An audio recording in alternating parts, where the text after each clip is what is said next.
আমার ভোট আমি দেবো, যা খুশি তাই দেবো। এমন একটা নির্বাচন বাংলাদেশে চাই, সারা বিশ্ব দেখতে চাই যে এই নির্বাচনটা একটা এমন একটা নির্বাচন হবে সারা বিশ্বে দেখবে।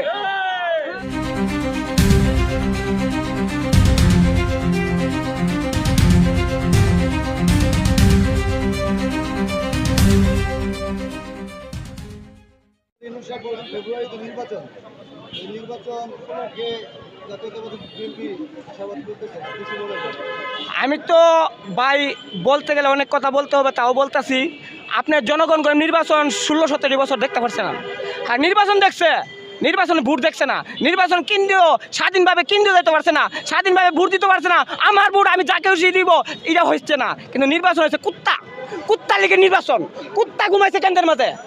কিন্তু এই জনগণ এবার চাইতেছে যে নির্বাচনের ভোটের জন্য যে হাবিবুল আওয়াল বলছিল যে বুট কেন্দ্রে কারা আইবে কারা না আইবে, বুটে কারা নির্বাচন করবে না করবে তাতে আমার কোনো আসে জানা, আমার নির্বাচন কাজ আমি চালাইয়া যাব, এটা হাবিবুল আওয়াল বলছিল।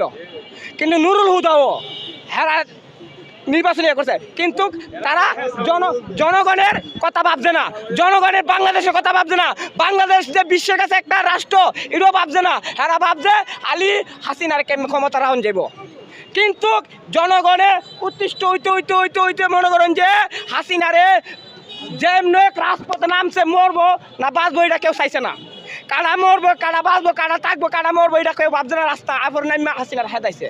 কিন্তু এই জনগণের বাংলা জনগণের একটা নির্বাচন যা কেমন নির্বাচন যা আমার ভোট আমি দিব, যা খুশি তাকে দিব, এমন একটা নির্বাচন বাংলাদেশের চা এবং বাংলাদেশের জনগণের চাইতেই পারে যে নির্বাচন। কারণ কি তারা 16-17 বছর ভোট দিচ্ছে। আর ডক্টর ইউনূসের কথা, ডক্টর ইউনূসকে আপনার হাসিনা থাকতোই সবাই চাইতো যে ডক্টর ইউনূস তত্ত্বাবধায়ক সরকার থাকতো, কিন্তু হাসিনা তত্ত্বাবধায়ক সরকার ডক্টর ইউনূসকে বুঝিকা বারবার বাতিল করছে।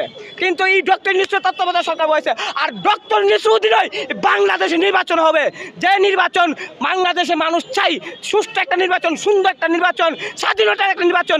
আমার ভোট আমি দেবো, যা খুশি তাই দেবো, এমন একটা নির্বাচন বাংলাদেশে চাই, সারা বিশ্ব দেখতে চাই যে এই নির্বাচনটা একটা এমন একটা নির্বাচন হবে সারা বিশ্ব দেখবে।